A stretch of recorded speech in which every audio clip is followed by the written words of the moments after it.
salam sejahtera bagi kita semua. Nama saya Dr. Ince Dian Afnita, Program Studi Ilmu Sosial Program Doktor Universitas Tadulako dengan judul Implementasi Kebijakan Izin Mendirikan Bangunan Pasca Bencana Alam Kota Palu tahun 2018. Harapan saya sebagai peneliti adalah semoga seluruh bangunan yang ada di Kota Palu memiliki IMB maupun PBG. Harapan saya bagi pemerintah, bagaimana cara mensosialisasikan perubahan peraturan daerah tentang IMB menjadi PBG sehingga seluruh masyarakat yang ada di wilayah daerah Kota Palu mengetahui bahwa adanya perubahan antara peraturan daerah tentang IMB nomor 10 tahun 2012 dan peraturan daerah nomor 9 tahun 2022 tentang PBG, tentang bangunan gedung. Sehingga kami berharap bahwa Perda ini terlaksana dengan baik, lancar, tanpa ada hambatan dan dapat berguna bagi pemerintah dan tentunya bagi masyarakat Kota Palu. Terima kasih. Assalamualaikum warahmatullahi wabarakatuh.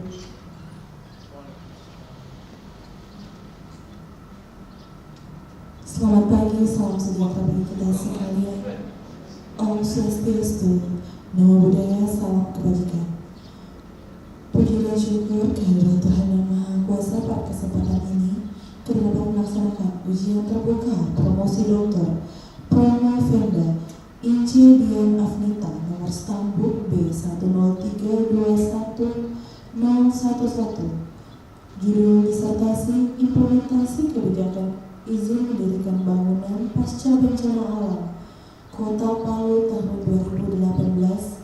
PKU Administrasi Publik, Program Studi Ilmu Sosial, Program Doktor, pada hari Rabu 22 Januari 2025 di Aula Gedung C Pasca Sarjana Universitas Tadulako dimulai.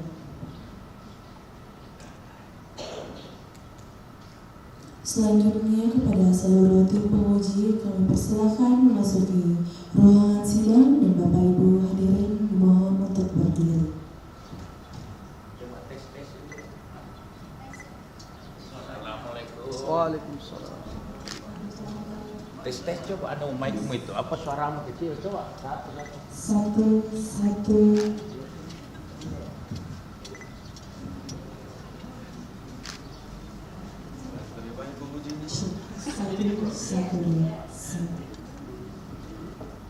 Hadirin dimohon untuk duduk kembali. Selanjutnya kepada Promovenda kami persilakan memasuki ruangan sidang dan mengambil tempat yang telah disediakan.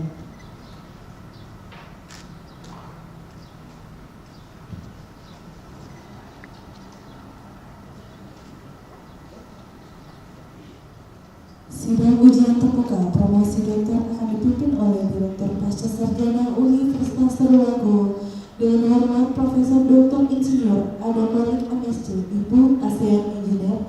Kami persilakan. Bismillahirrahmanirrahim. Alhamdulillahirabbil alamin. Wassalatu wassalamu ala asrofil anbiya'i wal mursalin sayyidina wa maulana Muhammadin wa ala alihi wa sahbihi ajmain. Assalamualaikum warahmatullahi wabarakatuh. Yang terhormat Ibu Profesor Dr. Risma Niswati SS SM MSI KPOA, Bapak-bapak dan ibu-ibu tim penguji, hadirin sekalian, mungkin masih ada belum tiba ini, ada ya supporter ya.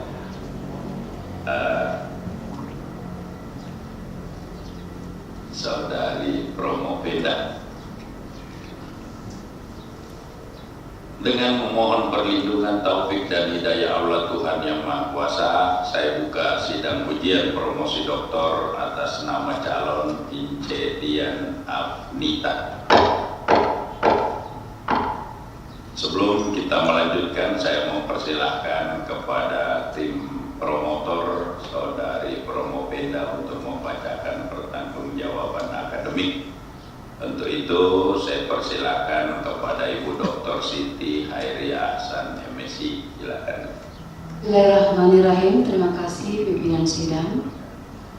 Yang kami hormati Ketua Sidang Ujian Terbuka Promosi Doktor, Bapak yang amat terpelajar, Bapak Profesor Dr. Insinyur Adam Malik, MSc, Ibu S. Engineer. Yang kami hormati Sekretaris yang amat terpelajar, Bapak Profesor Dr. Slamet Riyadi, MSc. Yang kami hormati penguji eksternal yang amat terpelajar, Profesor Dr. Risma Niswati, SS, MSc, KPOE. Yang kami hormati penguji internal Bapak Dr. Muhammad Nawawi, MSc. Yang kami hormati penguji yang terpelajar Bapak Dr. Tawan, MSc. Yang kami hormati penguji yang terpelajar Ibu Dr. Haji Anu Santian, MSc. Yang kami hormati penguji yang terpelajar Ibu Dr. Haja Swasa, MSc. Yang kami hormati yang terpelajar penguji Bapak Dr. Muhammad Irfan Mukti, MSc. Izinkan kami selaku tim pembimbing atas nama Promopenda Saudari Ince Dian Agnita untuk membacakan pertanggungjawaban akademik. Pertanggungjawaban akademik atas nama Ince Dian Agnita dengan nomor stambuk B1032101 dengan judul Implementasi Kebijakan Izin Mendirikan Bangunan Pasca Bencana Alam Kota Palu tahun 2018. Pertanggungjawaban akademik ini untuk memenuhi salah satu syarat guna memperoleh gelar doktor program studi ilmu sosial pada Universitas Tadulako dengan wibawa Rektor Universitas Tadulako Profesor Dr. Insinyur Amar ST MT Ibu S. Engineer, sesuai dengan keputusan Senat Komisi 1 Guru Besar Universitas dan dipertahankan pada tanggal 22 Januari 2025 di Universitas Tadulako. Bismillahirrahmanirrahim. Assalamualaikum warahmatullahi wabarakatuh. Pimpinan sidang dan tim penyangga, tim penguji yang kami hormati, kami tim promotor saudari Promopenda Ince Dian Agnita terdiri dari Profesor Dr. Muhammad Nur Ali, MSc, sebagai Ketua, Dr. Siti Hairiah Ahsan, MSc, sebagai anggota, menyampaikan ucapan terima kasih. Izinkan kami terlebih dahulu menyampaikan pesan kami kepada Saudari Promopendus. Saudari Promopenda, sebentar lagi saudari akan mempertahankan disertasi yang saudari telah kerjakan. Sudah cukup kami sebagai tim promotor membimbing saudari Promopenda menyelesaikan disertasi sejak seminar usulan penelitian, seminar hasil penelitian, ujian tertutup naskah disertasi, dan sekarang saatnya sidang promosi doktor. Kami berharap saudari dapat mempresentasikan disertasi saudari dengan baik kepada sidang yang terhormat, juga kepada para hadirin dan tamu undangan. Presentasi ini sebagai pertanggungjawaban akademik saudara-saudari Promopenda dan kami sebagai tim promotor. Kami juga berharap saudari Promopenda dapat mempertahankan disertasi ini dengan baik sebagai karya ilmiah yang dapat saudari Promopenda banggakan dan bertanggungjawabkan baik secara keilmuan maupun guna laksana pada kehidupan di kemudian hari. Pimpinan dan anggota sidang promosi yang kami hormati. Promopendus lahir di Kota Palu pada tanggal 6 September 1979. Orang tua, ayah Aman Ain almarhum dan ibu Siti Ramla Boharko Rahima almarhum. Suami Indrajaya SE dan juga telah dikaruniai 3 orang anak, yaitu Naina Aulia Rabania, Ahmad Gibran Maulana, dan Naira Anindya Rabani. Jenjang pendidikan mulai SD Negeri Impres Palu lulus tahun 1992, SMP Negeri 1 Palu lulus pada tahun 1995, dan SMA Negeri 1 Palu lulus pada tahun 1998. Kemudian melanjutkan studi strata 1 pada Fakultas Ekonomi Pembangunan Universitas Tadulako tahun 1998. Karena sesuatu hal sehingga harus melanjutkan kuliah pada Fakultas Ekonomi Pembangunan Universitas Muslim Indonesia dan lulus pada tahun 2004. Pada tahun 2011 melanjutkan studi strata 2 pasca sarjana Universitas Tadulako dan lulus pada tahun 2013. Kemudian pada tanggal 2021 melanjutkan ke jenjang program studi doktoral ilmu sosial, ilmu administrasi publik pada program pasca sarjana Universitas Tadulako. Promopenda adalah dosen pada perguruan tinggi swasta Setia Pancamarga, Palu di Sulawesi Tengah. Selanjutnya kami serahkan Saudari Promopenda kepada sidang terbuka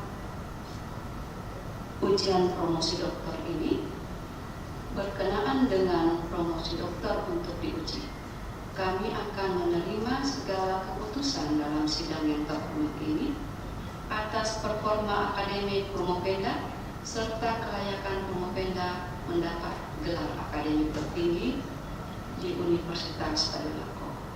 Terima kasih. Demikian pembacaan pertanggungjawaban akademik dari tim promotor Saudari Promopenda. Waalaikumsalam warahmatullahi wabarakatuh. Terima kasih Ibu Dr. Siti Arya Hasan, MSI, atas permohonan Promopenda. Maka pada hari ini Promopenda akan mengikuti ujian promosi doktor dengan judul penelitian implementasi kebijakan izin mendirikan bangunan pasca bencana alam di Kota Palu tahun 2018. Oleh karena itu kami persilakan Bapak Profesor Dr. Slamet Riyadi MSI selaku sekretaris untuk membacakan surat keputusan berkaitan dengan keabsahan ujian promosi. Baik, terima kasih pimpinan sidang. Keputusan Direktur Pasca Sarjana Universitas Tadulako nomor 0191/UN28/12/KM tahun 2025 tentang penetapan panitia ujian terbuka disertasi mahasiswa program studi ilmu sosial program doktor Pasca Sarjana Universitas Tadulako.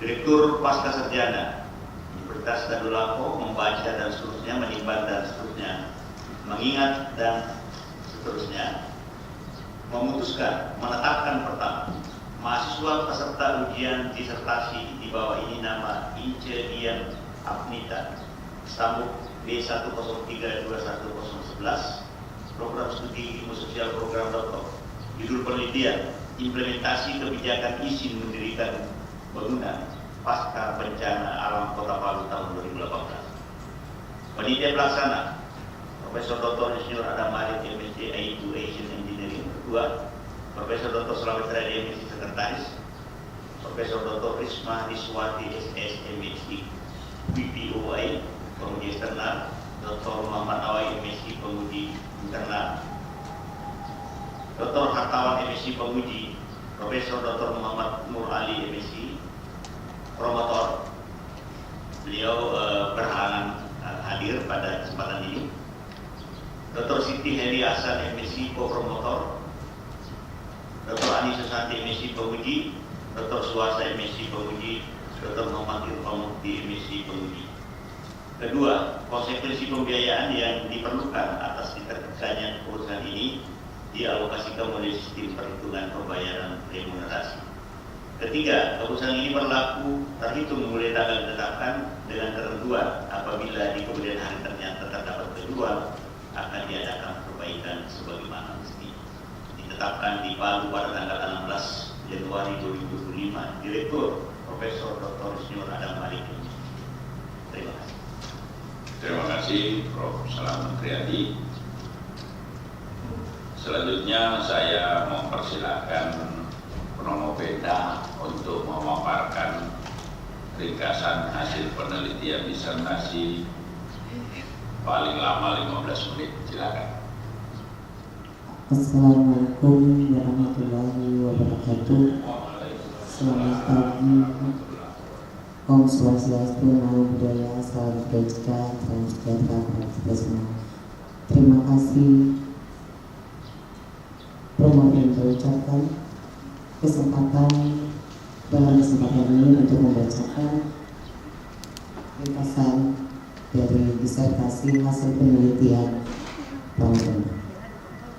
Disertasi implementasi kebijakan izin mendirikan bangunan pasca bencana alam Kota Palu tahun 2018 oleh IC Dian Armita dan Sambung B 103-21011 dengan promotor yang amat terpelajar Profesor Dr. Muhammad Nur Ali MSI dan co-promotor yang terpelajar Dr. Siti Hairiyah Hasan MSI.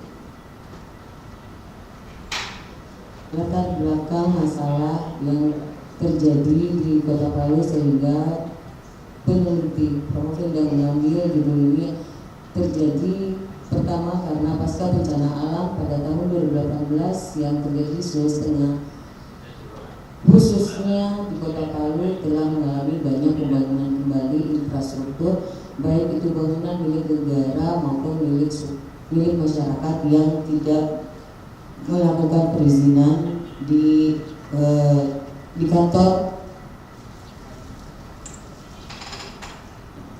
penataan ruang dan pengendalian pertanahan Kota Palu serta di kantor perizinan pelayanan satu pintu Kota Palu.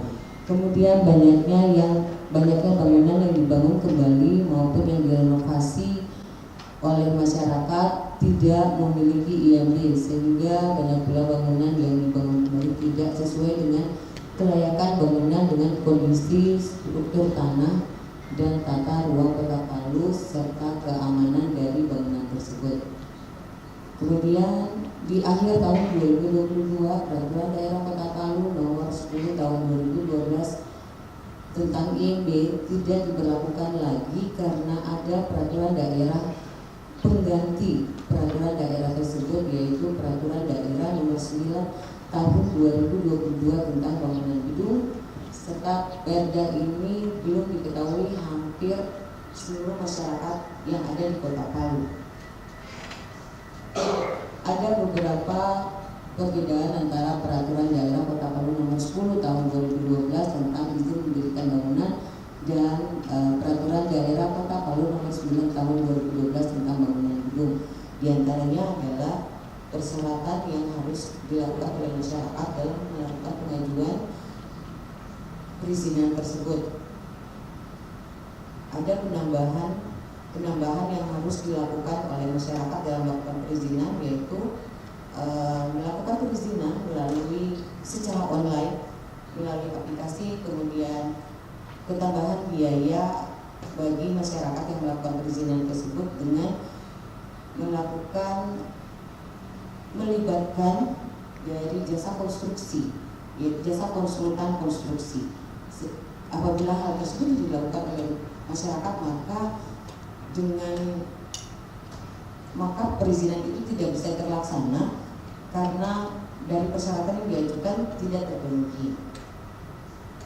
Tujuan penelitian ini adalah untuk mengetahui bagaimana implementasi kebijakan izin mendirikan bangunan pasca bencana alam Kota Palu tahun 2018, dan yang kedua adalah untuk mengetahui bagaimana hambatan-hambatan dalam proses implementasi kebijakan izin mendirikan bangunan pasca bencana alam Kota Palu tahun 2018. Yang berikutnya adalah alur pikir.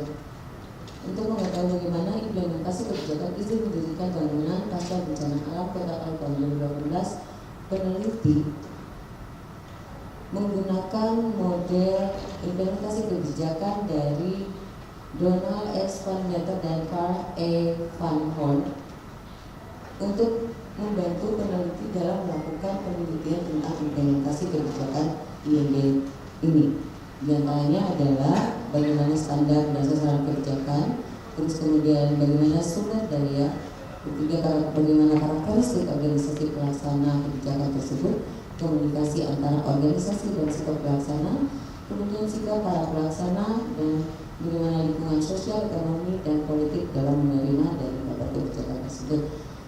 Dan kebijakan tersebut antara lain adalah yang menjadi acuan peneliti dalam melakukan penelitian ini adalah Peraturan Daerah Kota Palu Nomor 10 Tahun 2012 tentang IMB.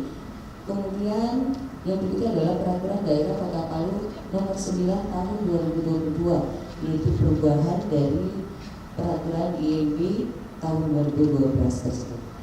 OPD pelaksana. Di sini ada beberapa OPD pelaksana daripada PDG. Kalau sekarang namanya PDG. Itu pertama adalah Dinas Penataan Ruang dan Pertanahan Kota Palu. Yang kedua adalah Dinas Pekerjaan Umum Daerah Kota Palu. Yang ketiga Dinas Penanaman Modal dan Pelayanan Satu Pintu. Hasil penelitian yang didapatkan oleh peneliti pada saat melakukan penelitian di lapangan bahwa intensitas sosialisasi terhadap Perda Kota Palu yang masih kurang. Dan dari IMB sampai PBG itu masyarakat tidak semua, yang masyarakat Kota Palu khususnya tidak semua mengetahui bahwa pentingnya pengurusan dalam IMB, kemudian bagaimana sanksi dan cara-cara dalam melakukan pengurusan IMB dan memiliki IMB. Kemudian sumber daya anggaran dalam pelaksanaan Perda Kota Palu. Di dalam melakukan penelitian ini, peneliti melakukan penelitian di kantor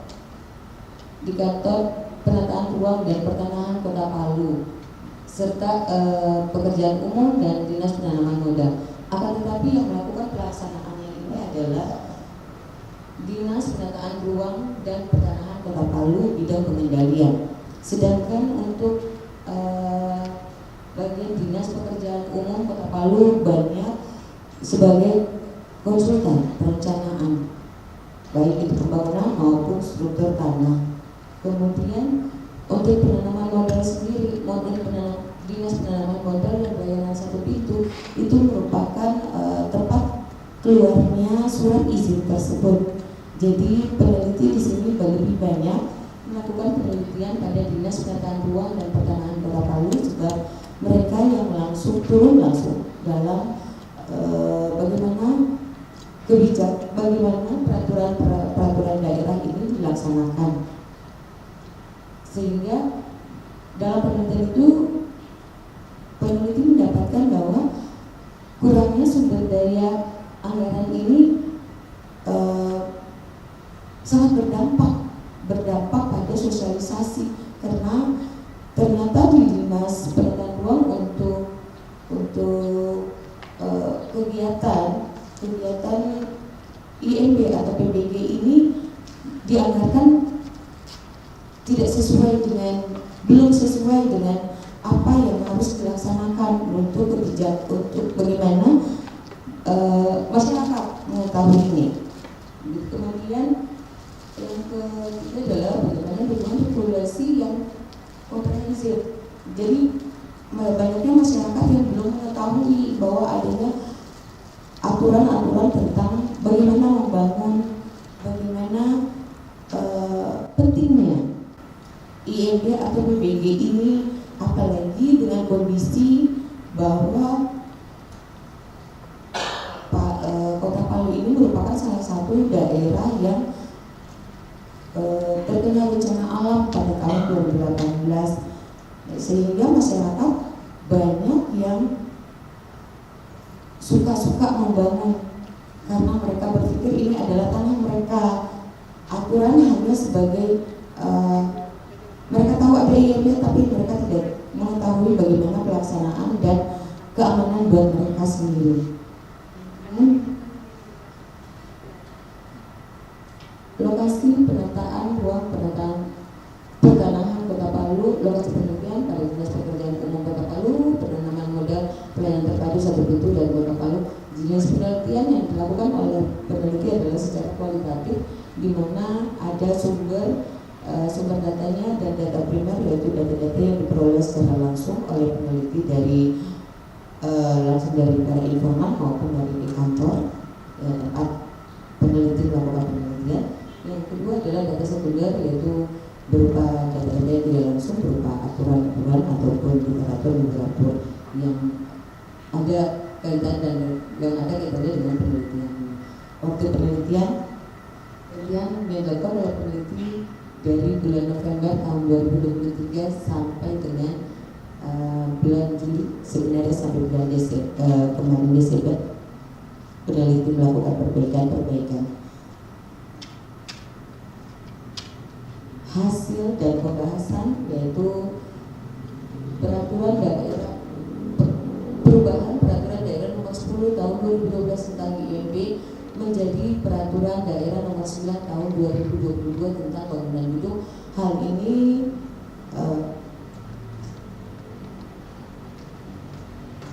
menyebabkan Perda nomor 10 tersebut tidak lagi diberlakukan sejak diberlakukannya Perda nomor 9 tahun 2022 tentang bangunan gedung pada bulan November tahun 2022.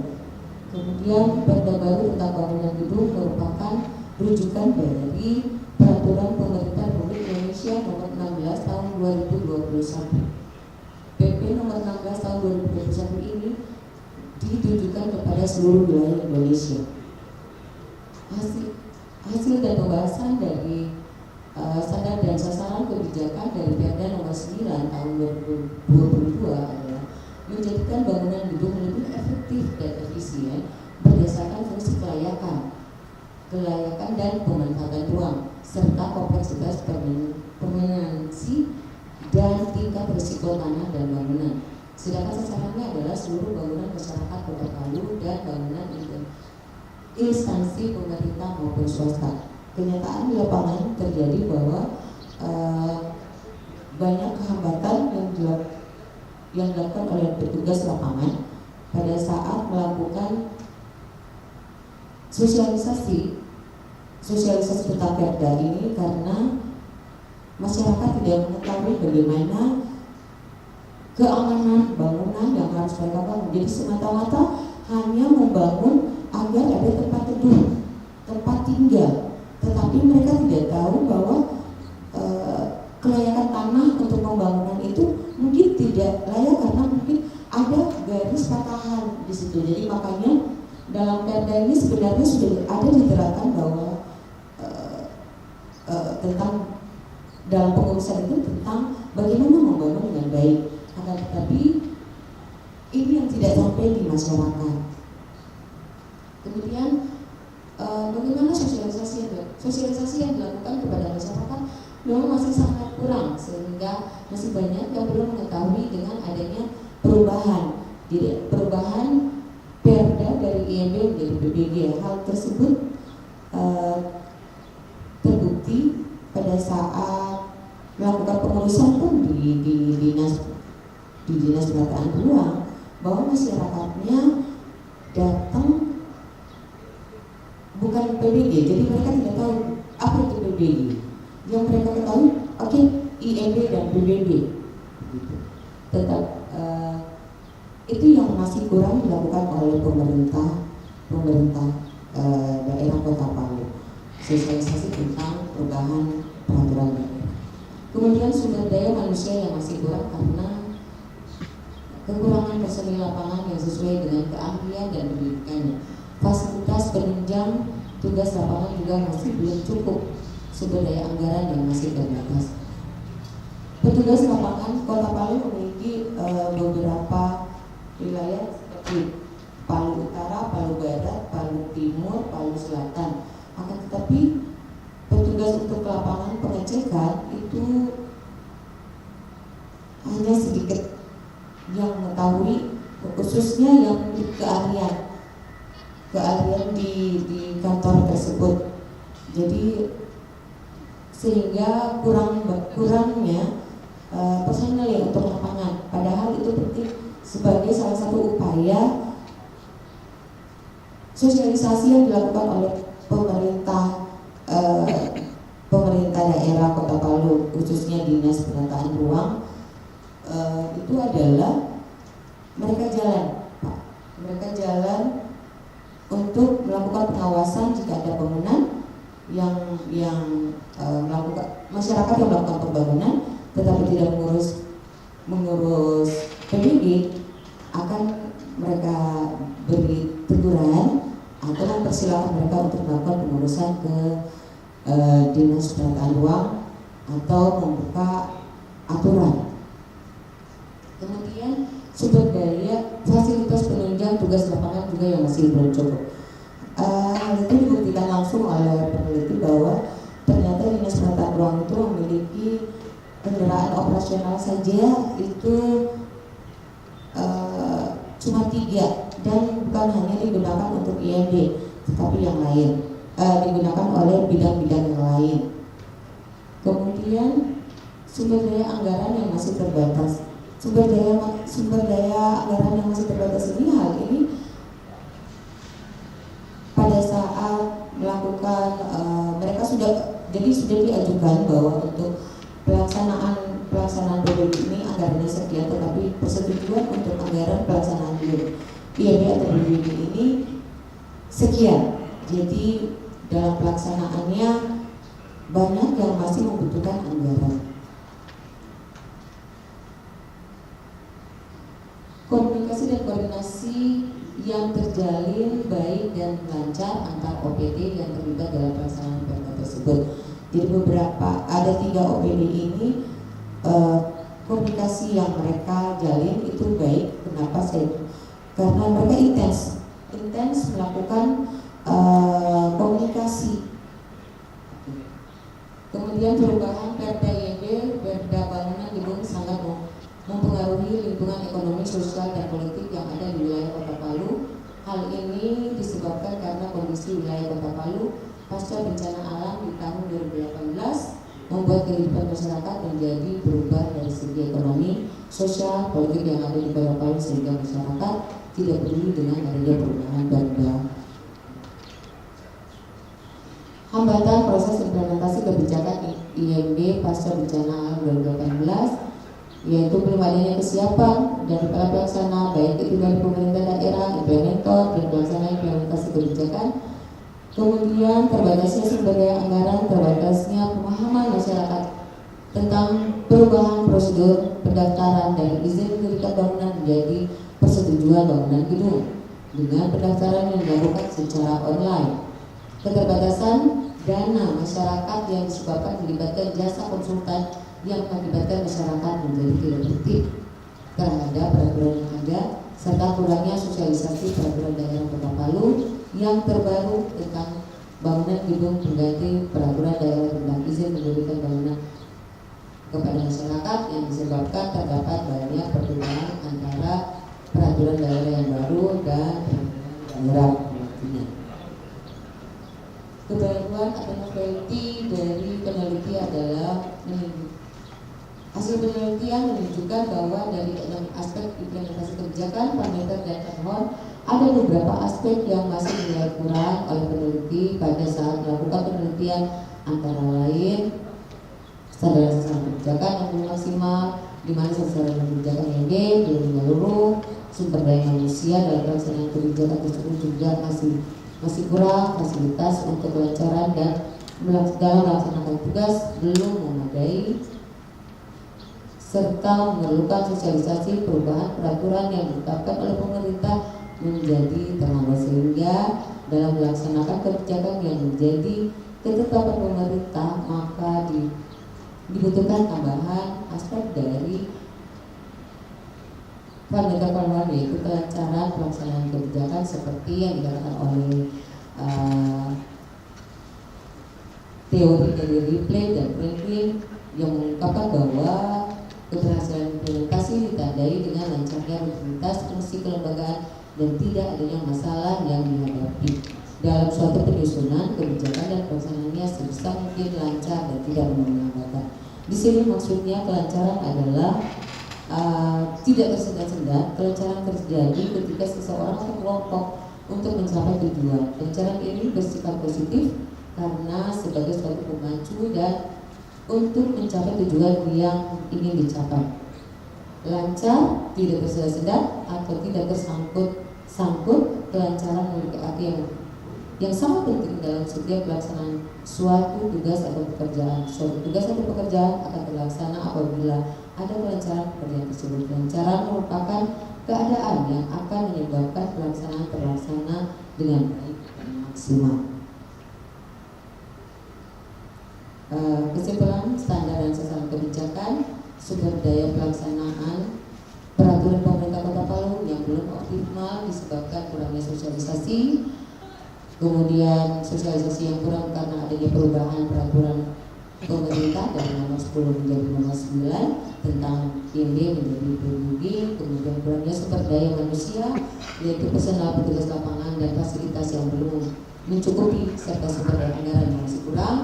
Kemudian karakteristik pelaksanaan kegiatan komunikasi antar organisasi dan sikap pelaksana sudah baik dan sudah sesuai dengan yang apa yang diharapkan. Berdasarkan dukungan ekonomi sosial dan politik juga berjalan secara optimal karena kurangnya pemahaman masyarakat Kota Palu tentang Perda PBG pengganti Perda IMB yang disebabkan kurangnya sosialisasi dan ruang untuk masyarakat dalam mencari informasi tentang Perda yang telah ditetapkan dan harus dilaksanakan oleh semua pihak. Baik, saran akademis diharapkan agar peneliti lain dapat melakukan penelitian lebih mendalam tentang Perda bangunan gedung untuk menambah pengetahuan terkait dengan kebijakan persetujuan bangunan gedung. Sedangkan yang diharapkan yang kedua adalah dengan adanya tambahan aspek kelancaran pelaksanaan kebijakan untuk melengkapi aspek model implementasi kebijakan pemerintah termohon dalam mengukur bagaimana proses implementasi kebijakan izin mendirikan bangunan atau yang sekarang adalah persetujuan bangunan gedung.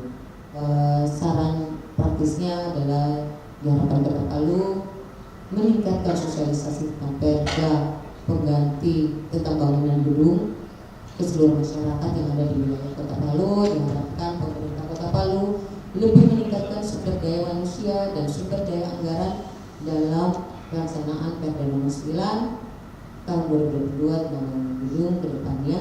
Diharapkan para pelaksana kegiatan Perda Kota Palu lebih meningkatkan kerjasama dan menentukan sikap serta keputusan yang baik dalam pengambilan keputusan. Yang tepat adalah diharapkan para pelaksana kebijakan lebih meningkatkan komunikasi dan koordinasi. Yang kelima, diharapkan dalam pengambilan keputusan pula para pelaksana kebijakan memperhatikan kebutuhan dan saran keputusan tersebut. Yang keenam adalah diharapkan kepada pemerintah daerah Sulawesi Tengah, khususnya pemerintah daerah Kota Palu, lebih memperhatikan kondisi lingkungan ekonomi, sosial dan politik yang sedang terjadi di saat menetapkan kebijakan peraturan daerah. Baik, terima kasih atas waktunya. Tapi saya berharap pada yang amat terpilih Bapak Profesor Abdul. Baik, saya akan memberikan kesempatan kepada masing-masing tim penguji untuk mengajukan pertanyaan, saran ataupun sanggahan. Yang pertama, saya persilakan kepada Ibu Ibu Profesor Dr. Risma Niswati SS MSI QPOA. Silakan Prof.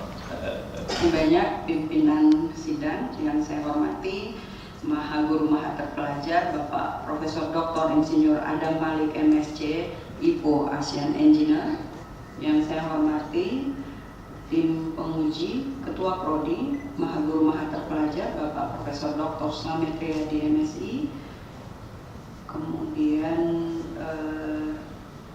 Maha Terpelajar Bapak Dr. Muhammad Nawawi MSI, Maha Terpelajar Bapak Dr. Hartawan MSI, Maha Terpelajar Ibu Dr. Siti Hairiah Ahsan MSI, Maha Terpelajar Ibu Dr. Ani Susanti MSI, Maha Terpelajar Bapak Dr. Suasa MSI, Ibu Dr. Suasa MSI, dan Maha Terpelajar Bapak Dr. Muhammad Irfan Mufti MSI. Izinkan saya menyapa saudari Promovenda Ibu Ince Dian Afnita. Perkenalkan, saya Ibu Risma Niswati dari Guru Besar Pelayanan Publik Universitas Negeri Makassar. Ini juga banyak para tamu undangan ya, dan mungkin dari keluarga juga telah hadir. Sebelumnya selamat, Promovenda sudah sampai di tahap ini. Ini 2 jam yang menentukan apakah gelar doktor akan disematkan ya di depan nama Bu Ince. Karena ini adalah sesi promosi, biasanya kita di dalam keseharian paling sering kita itu terjebak pada satu promosi ya, biasanya produk yang dipromosikan. Kita butuh atau tidak, faktanya banyak yang terpengaruh dengan promosi itu karena jualannya, sesuatu yang baru mungkin, kandungan produknya, atau kemasannya yang bisa membuat kita terjebak di situ. Nah, karena ini promosi, maka saya ingin tanyakan ke saudari Promovenda, apa sesungguhnya yang menjadi hal baru dari riset yang Anda temukan di disertasi ini? Karena kan banyak sekali ya penelitian yang juga berbasis pada kebijakan IMB. Apa kira-kira hal baru yang penting untuk dipromosikan dari riset Anda? Silakan. Maha Terpelajar Profesor Dr. Risma Niswati SS MSI QPOA sebagai penguji eksternal, dan yang menjadi pembaharuan dari peneliti adalah kelancaran pelaksanaan kebijakan, di mana setiap proses implementasi kebijakan dibutuhkan yang namanya lancar. Lancar dalam artian semua aspek itu tidak ada yang menjadi kendala dalam pelaksanaannya. Akan tetapi di lapangan yang didapatkan oleh peneliti bahwa ada beberapa aspek yang menjadikan implementasi kebijakan dari Perda yang ada yang dikeluarkan oleh pemerintah Daerah Kota Palu menjadi tidak lancar karena dari beberapa aspek ternyata ada yang kurang atau yang belum memenuhi standar daripada kelancaran dari peraturan daerah yang dikeluarkan oleh pemerintah Daerah Kota Palu, khususnya adalah perubahan peraturan daerah dan IMB menjadi PBG ini. Oke, baik. Kalau saya membaca di nakirankan, ada tertulis kelancaran pelaksanaan kebijakan, dan ini adalah teori yang dikemukakan oleh Ripley and Franklin. Sayangnya saya tidak menemukan ada kajian teori yang detail terkait teori dari Ripley and Franklin. Kalau kita pernah membaca tentang kelancaran dalam pelaksanaan kebijakan yang dikemukakan oleh Ripley and Franklin, kita tentu akan mengingat bahwa ada 3 perspektif yang diajukannya. Yang pertama adalah perspektif kepatuhan, kemudian perspektif kelancaran rutinitas, dan perspektif kinerja dan dampak.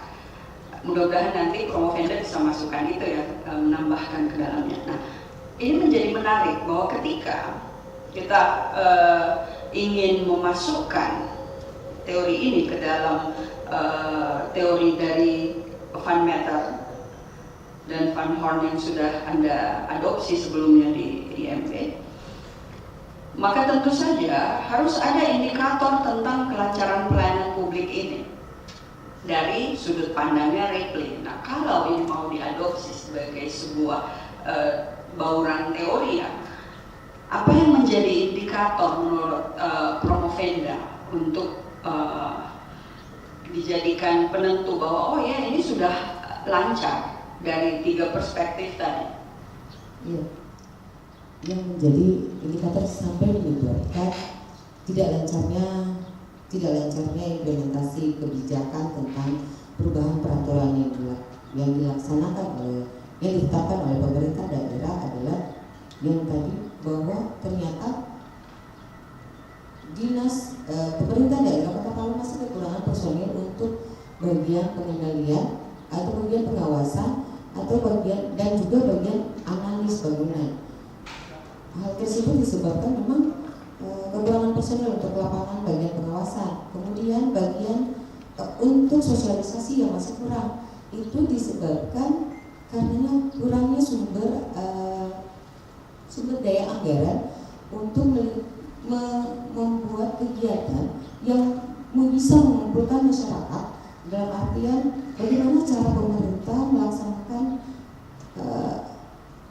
sosialisasi tentang perubahan aturan yang ada kepada masyarakat. Kemudian adalah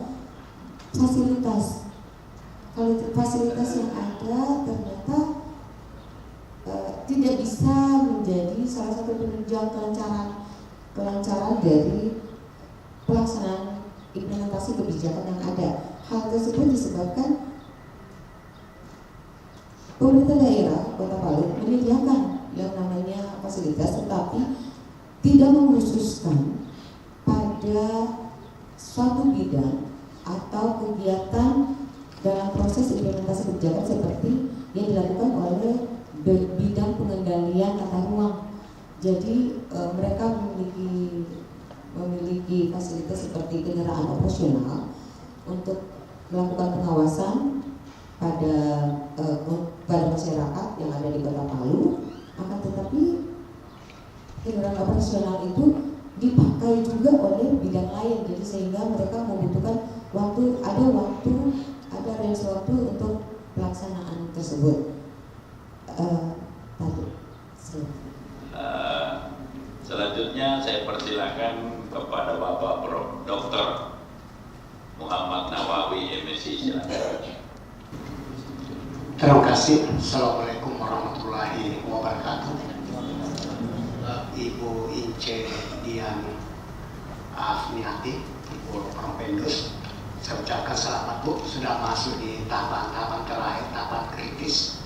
Ibu harus kuat. Ya, tidak lama lagi, sekitar 1 jam lagi. Ya, tapi biasanya sepak bola itu kebobolan di menit-menit terakhir. Oke, Ibu Yan, ini tadi. Jadi saya sebenarnya melihat judul ini itu sangat-sangat memberikan apresiasi. Kenapa? Bukan karena IMB-nya, tapi adalah pasca bencana. Menurut saya IMB sebelum pasca bencana adalah sesuatu yang biasa saja ketika kita bahas. Tetapi ketika bencana muncul per 28 September 2018, ya, jam 18:05, ya, saya ada di gedung ini ketika itu. Ya. Nah, dengan menelisik dari judul Ibu Propendus tentang implementasi kebijakan dan menggunakan teorinya Pak Meter Van Horn, ada hal yang perlu saya ingin tanyakan kepada Anda, bahwa ketika kita melihat teori Pak Meter Van Horn, di situ ada 2 pendekatan sebenarnya yang harus terurai. Pertama, pendekatan proses dengan aspek-aspek yang dikatakan oleh Pak Meta Panhon. Dan ada satu hal lagi, di ujung teori itu ada panah menuju kinerja kebijakan. Itu adalah pendekatan hasil. Nah, artinya, melihat daripada judul ini, harusnya menurut saya nanti menjelaskan kepada kami, walaupun saya lihatnya buka-buka, itu tidak ada di dalam. Tapi saya kira ada di pemikiran Ibu, tapi itulah supaya Ibu ungkapkan supaya kami paham. IMB pasca bencana itu menurut saya paling tidak memuat dua hal urgensi. Yang pertama, izin lokasi. Lokasi mana saja yang boleh didirikan bangunan. Kita lihat Balaroa, Petobo dan sebagainya. Nah, ini yang kedua adalah izin konstruksinya. Konstruksi apa yang harus diterapkan? Nah, menurut saya seharusnya dua konsep ini ketika berbicara implementasi kebijakan ini mencuat ke depan. Nah, yang mana saja di Kota Palu ini yang tidak boleh dibanguni sesuatu yang disebut istilah zona merah. Nah, yang kedua, zona yang bisa dibangunkan dengan catatan-catatan konstruksinya. Seperti kita tahu kemarin di pasca bencana kan, bangunan-bangunan itu sekokoh apapun juga ketika masuk di likuifaksi dan sebagainya, walau bisalah. Jangankan besi 8, besi trek saja masuk ke dalam habis semua gitu. Nah, ini menurut saya penting untuk dijelaskan dalam pasca bencana. Kan begitu Bu ya?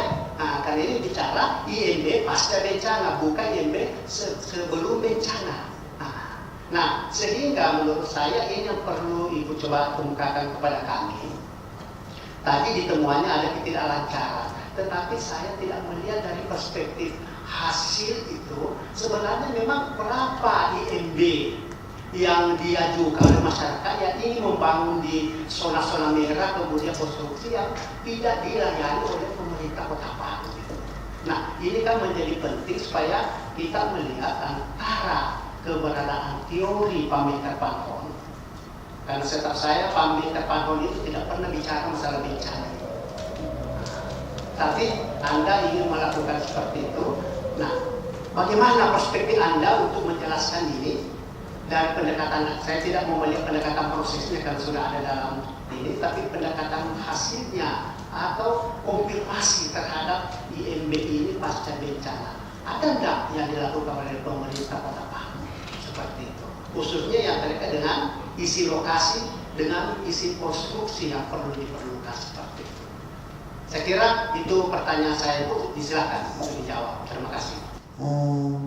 Pemerintah Kota Palu sebenarnya Sulawesi Tengah. Di Sulawesi Tengah mengeluarkan yang namanya ZRB itu, Pak. Zona rawan bencana.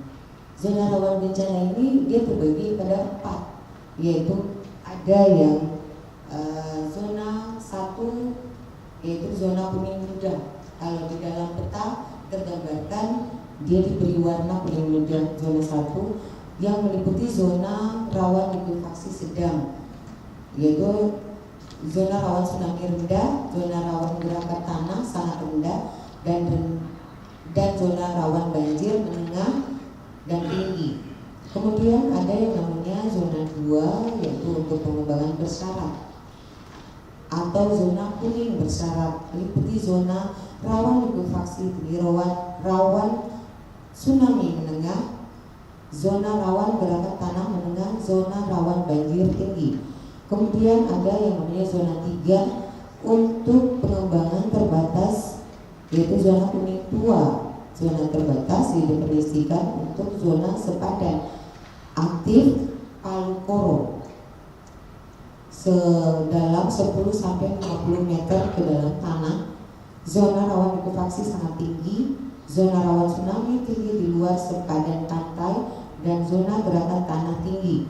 Zona kuning ini bersyarat meliputi zona likuifaksi tinggi, tsunami menengah, zona rawan gerakan tanah menengah, zona rawan banjir tinggi, serta yang dimaksud di ZRB zona 4 yaitu untuk larangan pengembangan zona merah atau zona berbahaya tinggi, yaitu zona likuifaksi masif pasca bencana. Zona merah diantaranya kawasan Petobo, Balaroa, Jonoge, Sibalaya, zona sepadan pantai rawan tsunami, zona sepadan patah aktif Palu Koro 10 sampai 10 meter ke bawah dan zona rawan gerakan tanah tinggi. Zona yang bersyarat, maksudnya peneliti mengambil contoh seperti yang di Jalan Tembang dan di Jalan Manggis. Kalau di Jalan Tembang itu pada mereka sudah pemerintah sudah mengajukan kepada mereka untuk direlokasi di hunian tetap di Tondo, itu sampai di Tondo sampai ada tahap 1, 2, dan 3 kalau itu. Kemudian mereka tapi tetap membangun di daerah tempat tinggal mereka yang memang rumah mereka masih berdiri. Pemerintah Kota Palu memberikan pilihan tersebut, dipindahkan atau tetap masyarakat tetap membangun dengan catatan mereka melakukan pernyataan, menandatangani pernyataan apapun yang terjadi setelah ini, karena pemerintah sudah melaksanakan tugasnya, yaitu menjaga keamanan masyarakatnya. Akan tetapi dari masyarakatnya sendiri yang tetap bertahan di salah satu zona-zona menurut hasil penelitian dari pemerintah Kota Palu bahwa daerah sebadan pantai memang tidak boleh dibangun, akan tetapi tetap dilakukan pembangunan yaitu oleh masyarakat. Maka pemerintah tidak bisa ngapain kecuali memberikan pernyataan kepada masyarakatnya, mereka tetap bangun tetapi tidak mendapatkan hunian yang disediakan oleh pemerintah. Begitu juga yang di Jalan Manggis, bukan Balaroa, mereka juga masih bertahan padahal kondisi rumah sudah sangat tidak memungkinkan untuk ditinggali. Kata mereka bahwa masyarakat di sana adalah masyarakat yang tidak mau direlokasi, sehingga pernyataan dikeluarkan oleh pemerintah yang harus ditandatangani oleh masyarakat yang masih mau menetap. Begitu Pak Dokter. Kemudian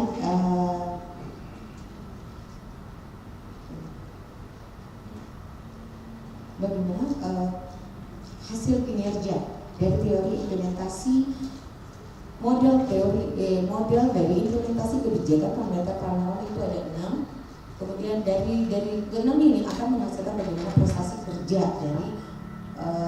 dari pelaksana implementasi kebijakan ini. Kalau dari hasil peneliti ditemukan bahwa pegawainya yang melaksanakan ini sudah baik, tetapi yang mendukung, yang alat-alat yang mendukung ini yang tidak ada, belum disediakan oleh pemerintah, sehingga kita butuhnya maunya proses dari implementasi kebijakan yang dikeluarkan dan ditetapkan oleh pemerintah Kota Palu ini lancar tanpa ada hambatan. Akan tetapi ada hambatan dalam pelaksanaannya. Kalau dari kinerja, pegawainya berusaha bekerja sesuai dengan peraturan yang ada, sesuai dengan yang ditugaskan, yang menjadi tanggung jawab dari pelaksana dari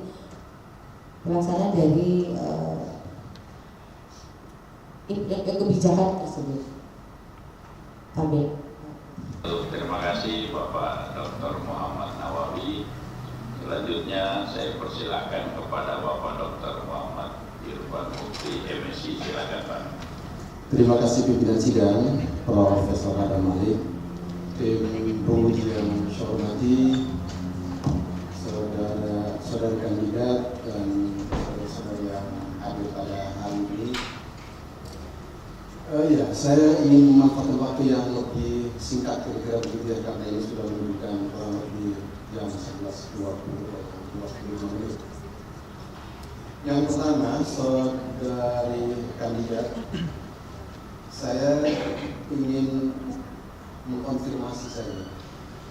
Ada beberapa terminologi yang saudara gunakan dalam naskah disertasi ini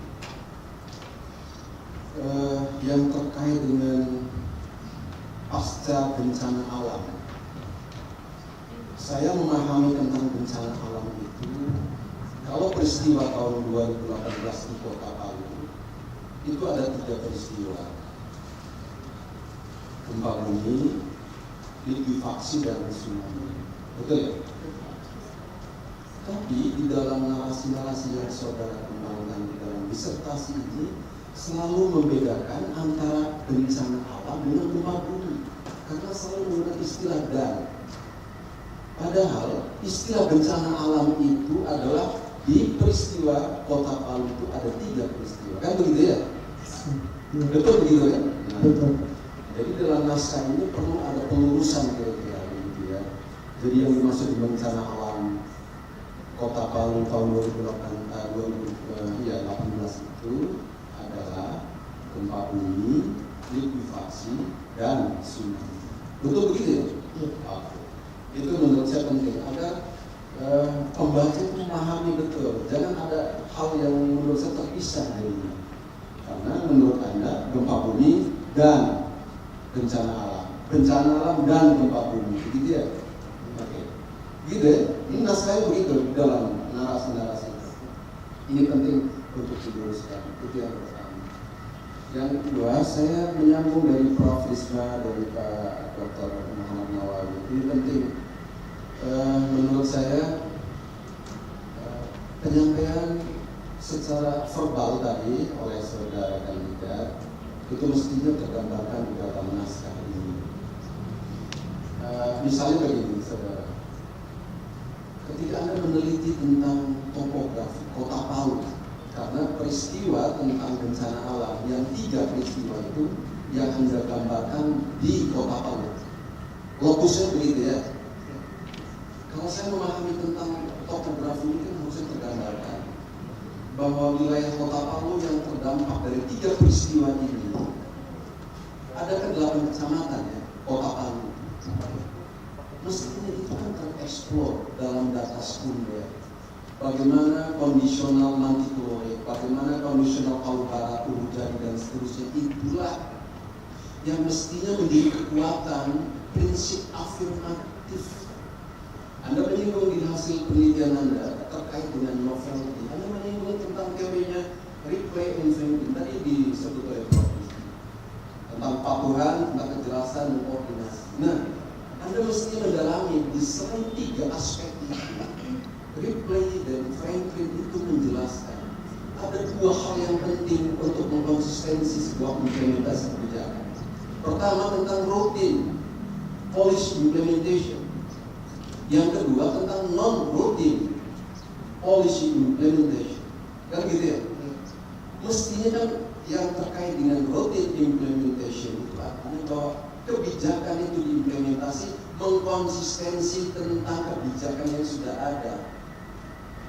Ya, tetapi kalau non-routine policy implementation artinya menurut Franklin dan Ripley bahwa ketika kebijakan itu diimplementasi harus memperhatikan prinsip darurat. Harusnya dikejar di situ, kan begitu ya? Prinsip daruratnya seperti apa? Karena bicara tentang pasca gempa. Kalau Anda menggunakan tentang Perda nomor 10 tahun 2012 itu menggunakan prinsip rutin policy implementation. Nah, sekarang prinsip yang digunakan mestinya non-routine policy implementation. Karena ada prinsip darurat, bagaimana kebijakan Pemda untuk memperhatikan prinsip afirmatif terkait dengan izin mendirikan bangunan. Saya selalu mengatakan ke teman-teman mahasiswa bahwa yang namanya izin dalam perspektif kebijakan publik itu artinya sesuatu yang dilarang tetapi dibolehkan dengan syarat-syarat tertentu. Nah, itu namanya izin. Dilarang mestinya, aturannya dilarang, tapi dibolehkan dengan syarat-syarat tertentu. Itulah disebut dengan izin menikah 2 kali. Izin mengemudi itu dilarang sebetulnya, tapi dibolehkan dengan syarat-syarat tertentu. Nah, syarat-syarat tertentu yang Anda tidak menjelaskan di sini seperti apa dalam prinsip afirmatif pasca bencana dalam mengkonsistensi kebijakan ini. Itu substansinya kan mestinya begitu ya. Itu menurut saya. Silakan Anda ada komentar ya. Itu yang pertama. Yang kedua, saya selalu memberikan satu pencerahan bahwa yang disebut dengan novelty mestinya ada satu rangkaian. Ada yang namanya novelty teoritisnya seperti apa, novelty metodologinya seperti apa, novelty substansinya seperti apa dari realita yang ditemukan. Kemudian adakah nilai-nilai yang terkait dengan lokalitas itu menjadi penting untuk dikemukakan? Ini kadang-kadang mahasiswa lupa bahwa bicara tentang spasialitas, makanya dalam administrasi publik kenapa butuh lokus? Karena butuh spasialitas, butuh hal-hal yang bersifat spasial dan yang menjejali dalam lokalitas itu seperti apa fenomenanya, kan begitu. Peristiwa tentang ini sudah banyak di negara-negara lain, tapi Anda menceritakan tentang Kota Palu. Nah, apa yang menjadi penting Kota Palu dalam peristiwa itu? Kan ini mesti terkemukakan gitu ya, menjadi satu temuan yang lebih menelisik gitu. Jadi Prof. Ismail sudah menyampaikan tadi. Jadi antara narasi yang Anda sampaikan tadi itu itulah sebetulnya dalam pendidikan kebobolan yang kira-kira begitu. Nah, ini poin yang menjadi penting. Kalau menurut saya prinsip lokalitas itu harusnya menjadi mengkontribusi dalam novelty itu. Prinsip budaya masyarakat Kota Palu yang saling mendukung, misalnya Nosara itu dalam prinsip ini seperti apa mestinya? Dalam konteks itu, kenapa tidak berani menyampaikan tentang itu? Kira-kira begitu. Karena menurut Franklin and Ripley itu belum terkemukakan secara teoretik menurut hasil temuan Anda, karena masih sumir ya, masih memberikan satu pandangan yang jelas. Mestinya dieksplorasi adalah non-routine policy implementation, karena dalam prinsip implementasi yang dikembangkan oleh mereka itu bahwa harus ada prinsip tentang kedaruratan. Nah, karena pasca gempa bumi, likuifaksi dan tsunami itu adalah kedaruratannya. Bagaimana Pemda Kota Palu menyambuti prinsip afirmatif terkait dengan IMB itu? Silakan Anda berkomentar. Awalnya saya akan bicara sedikit tentang Kota Palu di dalam tulisan saya. Di dalam tulisan ini peneliti memang menuliskan bahwa di dalam novelty belum tercantum bagaimana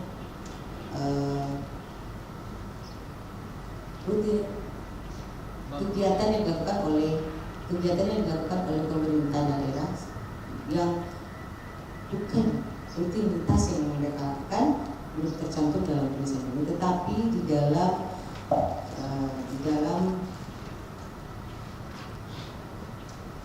penelitian peneliti ada didapatkan bahwa mengapa peneliti tidak mengungkapkan secara benar dalam tulisan kenyataan yang ada di lapangan, karena tidak semua yang didapatkan peneliti harapkan dijelaskan. Jadi mesti ngambang, takutnya dalam tulisan ini juga saya mesti ngambang informasinya takut.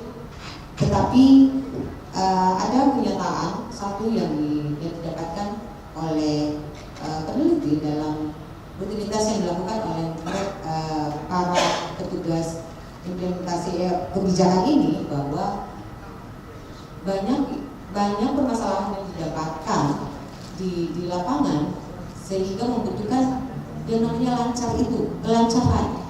Pertama, ada kasus tentang masyarakat yang keberatan bahwa gudangnya dibongkar, sehingga sampai ke ranah hukum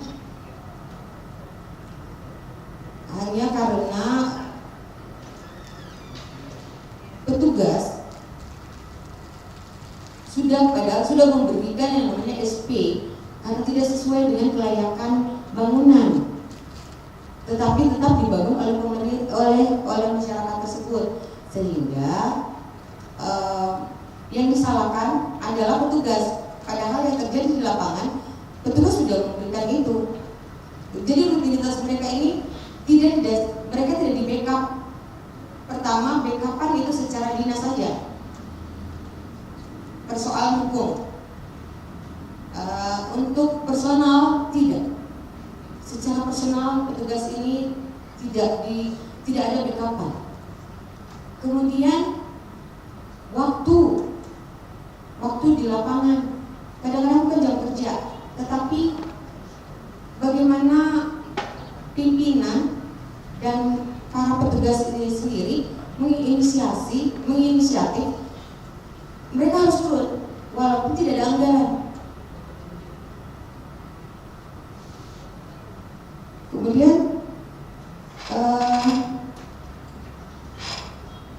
bagaimana tentang keadaan Kota Palu yang memang tradisi itu masih ada kayak di daerah Petobo.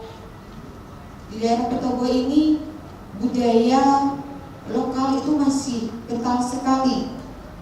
Pertama, pada saat petugas melakukan istilahnya pengawasan di sana, mereka seharusnya tidak boleh membangun, tetapi mereka membangun. Itu termasuk zona merah, tetapi mereka tetap membangun, sehingga pemerintah Kota Palu mengeluarkan SP, surat peringatan. Akan tetapi tidak dipedulikan oleh masyarakat, malah menjadikan petugas ini sebagai lawan, sehingga ini yang membuat petugas juga bukannya tidak mau kesana lagi atau melakukan tugasnya secara full, tetapi backupan secara hukum dan anggaran jika terjadi sesuatu itu tidak ada buat petugas. Jadi hal ini yang di luar rutinitas keseharian yang dilakukan, yang merupakan tugas dan tanggung jawab dari petugas tersebut. Maka membutuhkan yang namanya kelancaran dalam melakukan tugas dia, harus dibutuhkan yang permasalahan terjadi secepatnya untuk ditangani,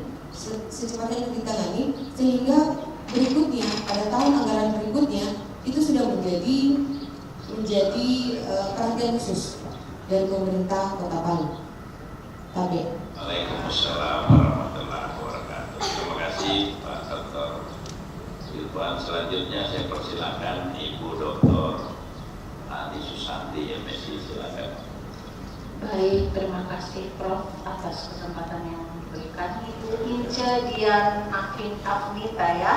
Bu Ince, saya yang selamanya ini hadir ya di setiap menguji Ibu Ince dari saat proposal, hasil dan ujian tutup. Kali ini saya tidak hadirin. Oke. Dan semua sebenarnya masukan-masukan dari penguji pendahulu tadi itu juga banyak saya sarankan pada saat saya menguji ya, Bu Ince, bukan begitu Bu Ince? Ya, seperti tadi dibilang sangat jelas diucapkan, tapi tertulisnya yang tidak ada. Itu juga dulu sebenarnya saya juga memberi saran harusnya ini, tapi memang belum tertuliskan di sini. Saya tidak mau mengulang lagi, Bu Ince. Saya hanya mau menyampaikan, Bu Ince ini kan ilmu administrasi publik murni ya, S1 ya. S1-nya ekonomi. Ekonomi ya, S2 tapi administrasi publik ya. Oke, Bu Ince bisa dijelaskan keterkaitan ilmu administrasi publik dengan yang Ibu Ince teliti tentang implementasi kebijakan izin mendirikan bangunan. Silakan Bu Ince. Kaitan administrasi publik dengan penelitian yang peneliti lakukan adalah kebijakan administrasi mendirikan bangunan ini banyak melibatkan masyarakat, kemudian kebijakan merupakan salah satu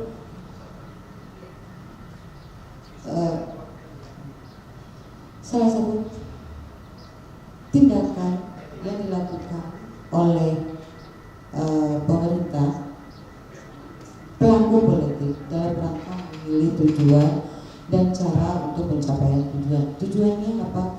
Mensejahterakan dan keamanan serta memberikan kehidupan yang layak bagi masyarakat, terutama masyarakat Kota Palu. Kemudian kaitannya ada kaitan administrasi publik itu adalah juga merupakan bagaimana masyarakat mengetahui tata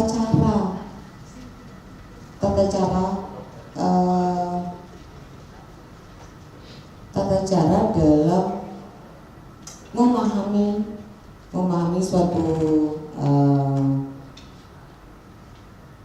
kebijakan yang dikeluarkan dan diterapkan oleh pemerintah kepada masyarakat, kemudian untuk dilaksanakan secara baik dan sesuai dengan yang telah ditetapkan. Terima kasih.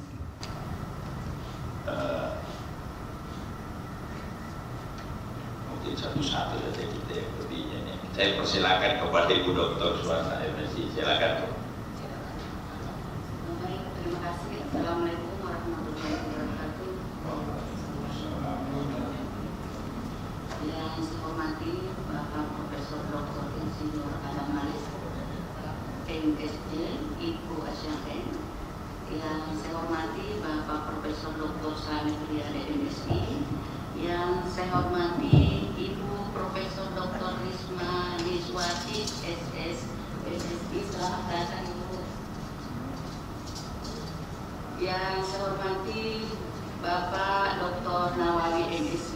Yang saya hormati Bapak Dr. Haktawan, MSc. Yang saya hormati Ibu Dr. Siti Helvia Ahsan, MSc. Yang saya hormati Ibu Dr. Ani Susanti, MSc. Yang saya hormati Bapak Dr. Muhammad, MSc.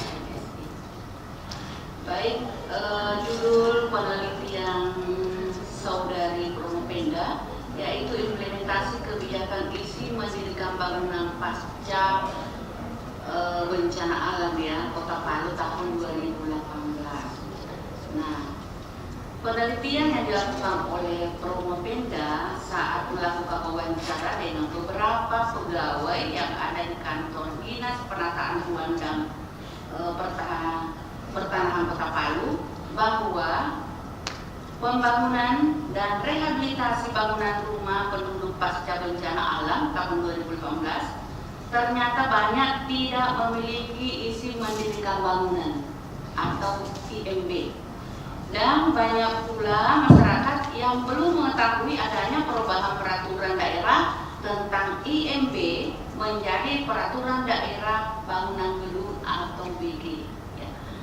Coba saudara jelaskan apakah ada perbedaan antara IMB dan BG, ya, bangunan gedung. Kemudian jika yang kedua, jika ada masyarakat yang mendirikan bangunan tanpa izin, apakah ada sanksi ya? Karena pada waktu itu kan adalah pasca bencana alam. Saya persilakan itu. Terima kasih. Jadi pada pasca bencana alam banyak bangunan yang dibangun kembali oleh masyarakat itu memang tidak menggunakan, mereka tidak melakukan perizinan, mereka tidak melaporkan bahwa ada kami akan membangun bangunan, sehingga dalam pemikiran masyarakat tersebut adalah bahwa tanah dan rumah ini adalah milik kami, kenapa harus melapor, padahal rusak. Harus di situ adalah kewajiban pemerintah untuk melihat bahwa di dalam apa yang terjadi di bangunan tersebut. Pertama mungkin adalah kelayakan tanah, maka masyarakat yang ada di Kota Palu harus melakukan itu, karena masyarakat tidak mengetahui bagaimana apa yang menjadi kelayakan tanah untuk bangunan kita gitu. Kemudian yang kedua adalah perubahan IMB menjadi PBG. Perubahan IMB menjadi PBG yang membedakan, pertama, kalau IMB peraturan daerah nomor 10 tahun 2012 itu dalam melakukan persyaratan dulu masih offline. Jadi persyaratan berbondong-bondong harus ke kantor Dinas Penataan Ruang dan Pertanahan. Tetapi kalau PBG, perbedaannya adalah ini merupakan peraturan nasional yang dilaksanakan seluruh wilayah Indonesia tanpa terkecuali, sekalipun Kota Palu atau Sulawesi Tengah merupakan salah satu daerah pasca bencana, tetapi harus memperlakukan hal tersebut. Dan dalam peraturan tersebut, maka wali kota mengeluarkan yang namanya Perda nomor 9 pengganti dari IMB itu. Di dalam Perda itu mewajibkan setiap warga Kota Palu melakukan perizinan melalui aplikasi secara online, SIMBG. Aplikasinya bernama SIMBG, Sistem Informasi Manajemen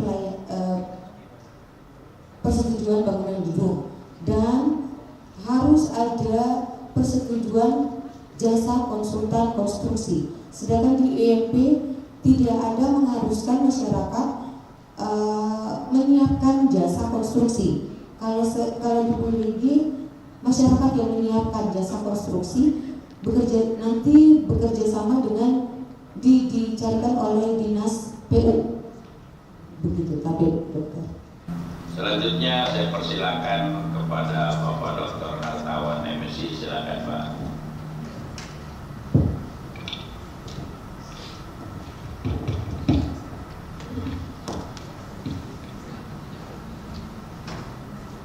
Assalamualaikum warahmatullahi wabarakatuh. Dan selamat pagi ya, sudah menjelang siang ya. Baik ya. Pertama-tama saya menyampaikan terima kasih kepada Bapak Ketua, Bapak Profesor Dr. Syed Malik yang telah memberikan kesempatan kepada saya untuk memberikan beberapa pertanyaan ya, karena ini adalah ujian, maka mau tidak mau saya berkewajiban untuk memberikan pertanyaan. Nah, selanjutnya yang saya hormati Bapak Profesor Dr. Syed Malik, MSc, Bapak Profesor Selamat Riyadi, MSc, Ibu Profesor Dr. Wiswa Miswati, SS, MSc, Bapak Dr. Muhammad Nawawi, MSc, Bapak Profesor Dr. Muhammad Nurali yang kebetulan tidak sempat hadir pada siang ini karena sakitnya berat, Ibu Dr. Siti Haria Asad, MSc, Ibu Dr. Ani Susanti, MSc, Ibu Dr. Suasa, MSc, dan Bapak Dr. Roman Bakti, MSc, yang sama-sama saya hormati, serta saudara kandidat ya, Ibu Injenian Abdita. Sebelum saya memberikan pertanyaan kepada Ibu, ya, barangkali bisa minum dulu Ibu. Ya kan, silakan. Karena kalau buat komisi ini kan, perjalanannya itu sudah sampai ke Sangkayu, ya.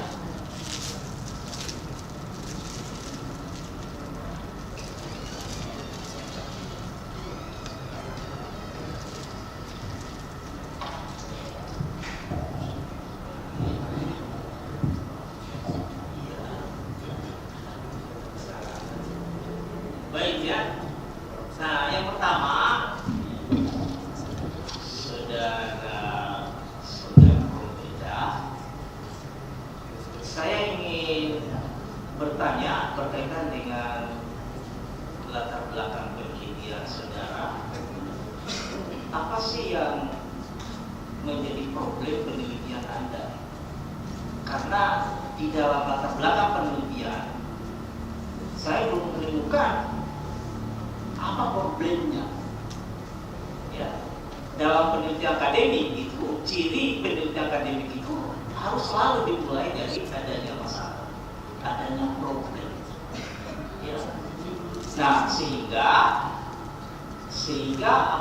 problem itulah yang akan menjadi alasan mengapa seorang peneliti tertarik untuk melakukan penelitian terhadap suatu fenomena. Jadi kalau bisa disampaikan dulu problemnya apa? Pada saat peneliti sebelum mengambil judul implementasi kebijakan izin mendirikan bangunan pasca bencana alam Kota Palu tahun 2018 adalah peneliti melihat banyaknya bangunan yang ada di Kota Palu pasca bencana itu tidak melakukan pengurusan. Hal itu terbukti peneliti pernah melakukan konfirmasi pada tahun 2022 sebelum peraturan daerah nomor 9 ditetapkan oleh pemerintah Kota Palu. Peneliti ke kantor penataan ruang, dan memang pada saat itu di awal-awal tahun pasca bencana, masyarakat Kota Palu sama sekali tidak jadi melakukan renovasi, melakukan pembangunan baru, tidak melakukan perizinan yang sebenarnya menjadi ketentuan pada saat itu masih IMB. Baik, selanjutnya Bapak Profesor Dr. Selamat Riyadi, MSc, silakan Prof. Terima kasih pimpinan yang saya hormati, Prof.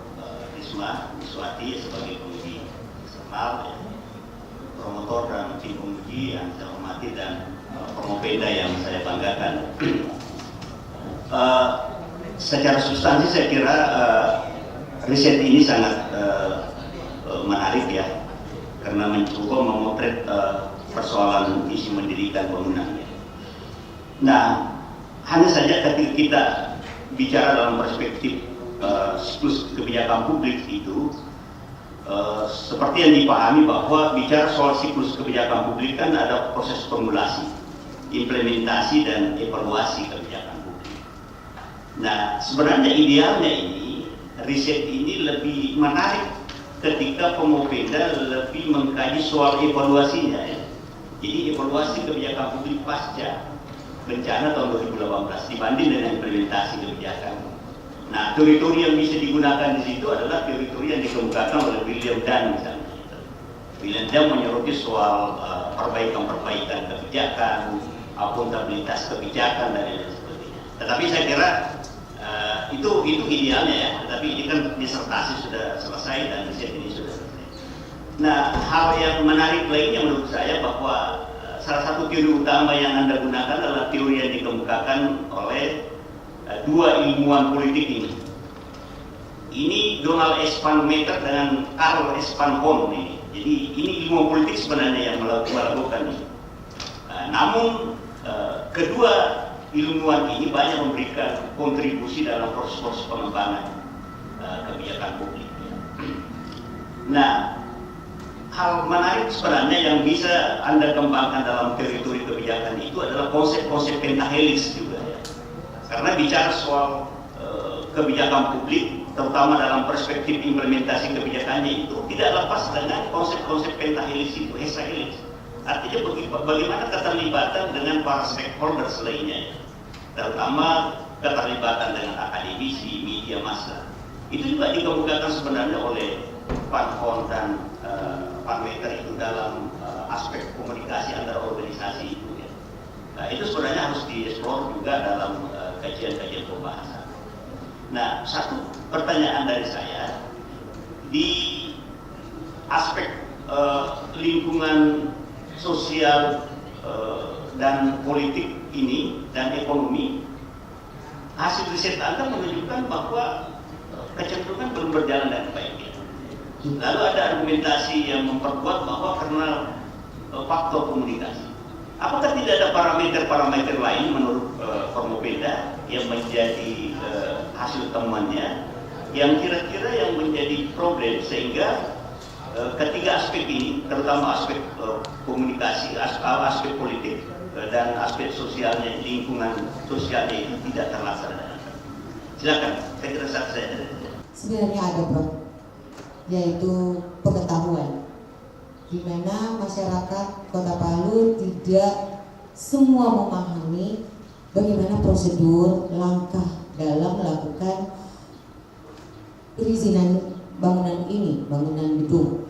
Kemudian apalagi dengan adanya peraturan daerah baru yang mengharuskan masyarakat ini dalam modal pengajuan itu harus mengetahui aplikasi yang namanya aplikasi SIMBG.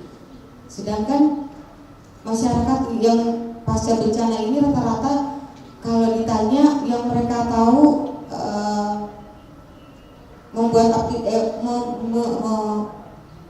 melakukan perizinan melalui aplikasi, mengetahui aplikasi itu jarang mereka lakukan, jarang mereka tahu aplikasi pemerintah, dan itu membutuhkan biaya dalam artian harus membeli pulsa dan sebagainya, jaringan dalam melaksanakan yang namanya perizinan tersebut.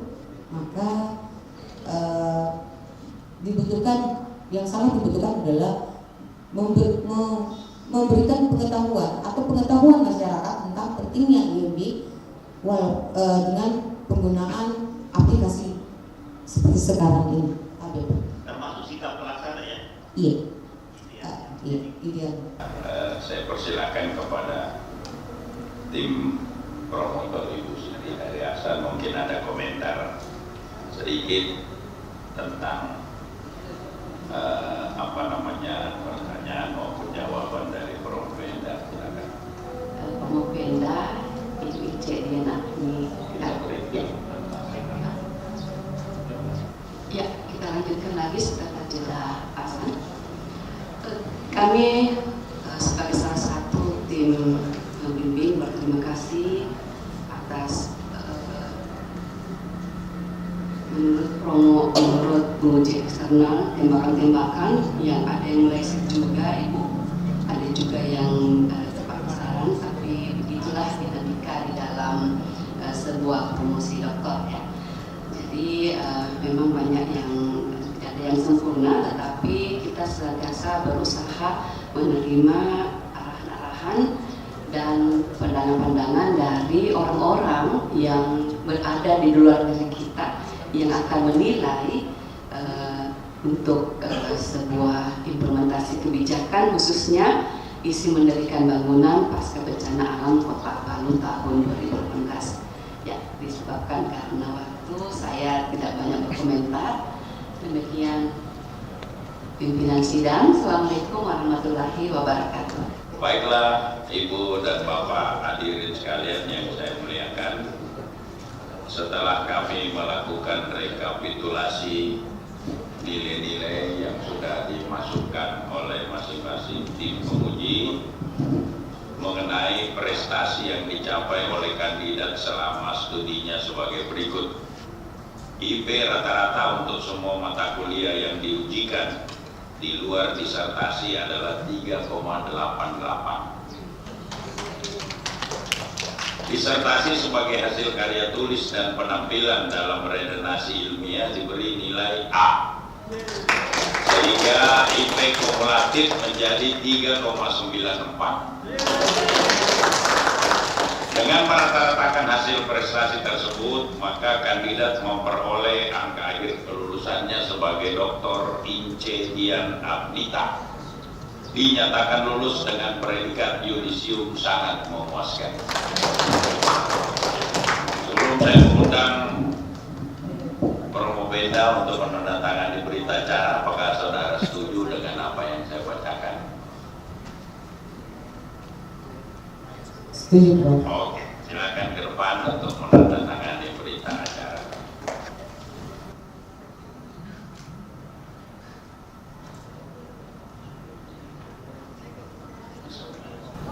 Baiklah Ibu dan Bapak sekalian, mohon kita berdiri sejenak untuk melakukan yudisium atau pelantikan. Bismillahirrahmanirrahim. Saya Ketua Panitia Ujian Doktoral melantik Saudari Ince Dian Abnita menjadi doktor dalam bidang ilmu sosial, konsentrasi administrasi publik. Semoga Allah menerima amalan saudari sebagai amalan jariah yang akan saudari abdikan bagi ilmu pengetahuan, nusa bangsa dan agama. Semoga saudari dapat mempertahankan integritas ilmiah saudari sebagai dokter. Saya ucapkan selamat.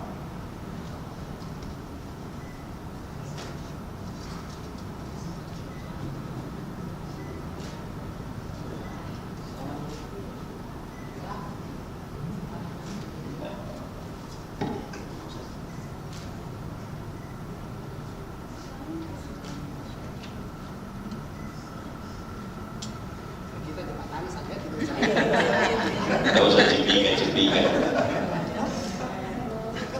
Baik, silakan kembali ke tempat. Terima kasih, Pak. Sebelum kita akhiri, saya memberikan kesempatan kepada fresh graduate dokter kita, Ibu Ince Dian Abnita, untuk menyampaikan ucapan terima kasih. Silakan. Terima kasih. Terima kasih kepada yang kompeten belajar, Bapak Profesor Adam Alik LC, Ibu ASEAN Engineering, sebagai Ketua dan Komisi Sidang Penetapan atas diri saya sebagai seorang dokter. Bismillahirrahmanirrahim. Assalamualaikum warahmatullahi wabarakatuh. Selamat siang.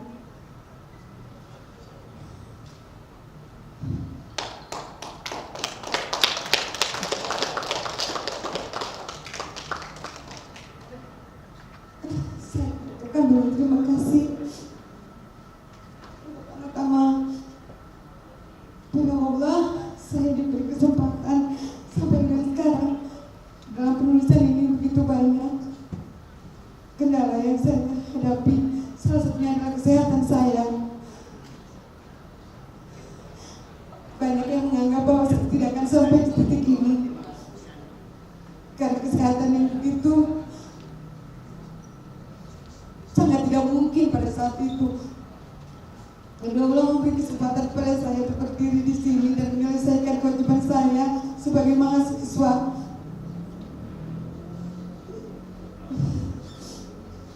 Kepada orang tua saya, walaupun sudah tidak ada, Mama almarhumah pernah memberikan pesan bahwa sekolah yang akan mengangkat derajat seseorang bukan nama besar keluarga, tetapi sekolah yang dapat engkau lihat dan membesarkanmu.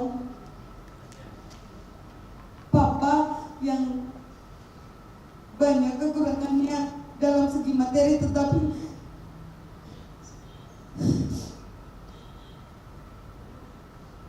selalu memberi waktu, memberi kesempatan, memberi menjaga, memberi semangat kepada saya secara pribadi. Sebelum beliau wafat, saya harus sekolah S3 waktu itu katanya, dan saya membuktikan itu di saat mereka sudah tidak ada. Kepada suami saya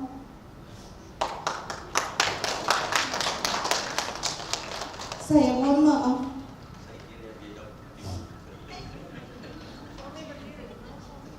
Saya mohon maaf. Hampir 3,5 tahun lebih banyak waktu mengurus anak saya, mengurus saya. Terima kasih atas kesabarannya kepada anak saya. Naina, terima kasih nak, membantu mama mengurus adik-adik, menjaga adik-adik. Pada Nino yang sudah besar, kepada adik yang sudah besar, terima kasih nak, di rumah menjadi lebih mengerti dengan keadaan mama harus belajar. Kepada promotor dan kopromotor saya yang selalu memberikan support, bantuan, arahan, memperbaiki disertasi, tulisan-tulisan saya, menyemangati supaya saya harus maju dalam keadaan sakit. Saya mohon maaf jika saya harus membuat ibu selalu mendukung saya, mensupport saya. Para penguji, terima kasih. Penguji bagaikan pembimbing buat saya. Semua arahannya, saya berusaha menulis semua arahan, membuka, mempelajari. Terima kasih yang sebesar-besarnya. Kepada Ketua Setia Pancamarga, pada Mama Dewi yang selalu mensupport saya dalam pendidikan ini, terima kasih. Selalu memberikan saya arahan, semangat dalam menulis. Terima kasih yang sebesar-besarnya dari saya pribadi. Terima kasih banyak kepada keluarga saya yang hari ini hadir. Support yang luar biasa. Terima kasih. Baik dalam keadaan saya sehat maupun tidak sehat, terima kasih atas menjaga saya. Terima kasih juga yang sebesarnya kepada Bapak Dr. Samsul Rizal Pawadira. Terima kasih Pak. Kemarin banyak arahan yang saya sangat butuhkan dalam penulisan ini. Terima kasih Pak. Sahabat-sahabat saya pengelola Setia Pancamarga, terima kasih. Adik-adikku, semoga setelah ini kalian, insya Allah. Buat teman-teman saya yang di belakang, satu persatu saya tidak bisa sebutkan namanya. Kita banyak bermain, kita banyak bercanda, tapi kita juga serius mengurus disertasi kita. Terima kasih membantu saya selama dalam pengurusan. Terima kasih untuk angkatan 2021. Di sini ada Pak Dr. Stanley yang baru juga sama-sama mengurus supaya bisa maju. Terima kasih kepada Dr. Sabrin, seangkatan yang luar biasa memotivasi saya. Dr. Fahrul Reza, itu tidak henti-hentinya. Dan yang buat sahabat-sahabat saya, ada Dr. Delina Ayu, terima kasih. Buat Dini Arum, terima kasih yang hadir hari ini. Terima kasih yang sebesar-besarnya tidak lupa saya panjatkan, saya syukurkan atas kesehatan saya hari ini yang diberikan supaya bisa berdiri dan menerima penghargaan luar biasa menjadi seorang dokter. Terima kasih. Wabillahi taufiq wal hidayah. Wassalamualaikum warahmatullahi wabarakatuh. Jadi hari ini kita menjadi saksi bagaimana seorang perempuan atau ibu yang tangguh di hadapan kita yang telah menyelesaikan studinya. Dengan mengucapkan alhamdulillahirabbil alamin, sidang ujian terbuka promosi doktor saya nyatakan ditutup. Wabillahi taufiq wal hidayah. Assalamualaikum warahmatullahi wabarakatuh.